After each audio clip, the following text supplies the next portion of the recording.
উদ্দেশ্য কি ওইটা পরে, তুমি কি করতেছো এটাই দেখার বিষয়, বুঝলেন? ওই আপনি কোথাও গেছেন, নামাজ পড়বেন, নামাজের সময় চলে যাচ্ছে, অজুর পানি নাই, এক বোতল মদ আছে, মদ দিয়ে অজু করে নামাজ পড়লে হবে? আপনি বললেন আমার উদ্দেশ্য তো মহৎ, আমি তো আর খাইলাম না, মদ দিয়া না অজু করলাম, হবে?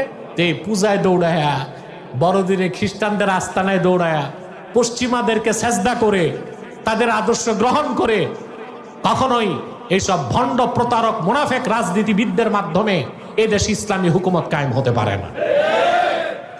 এটা ভালো করে আপনাদের মনে রাখতে হবে। তাদের ভুলগুলো থেকে ফিরে আসতে হবে, তাদের সংশোধন হতে হবে। যখন মৌলবীরা এগুলো শুরু করছে, পূজায় যাওয়া, মন্দিরে যাওয়া, তো অন্যান্য রাজনৈতিক দল যেগুলো আছে ওগুলো তো ইমানই হারায় ফেলছে।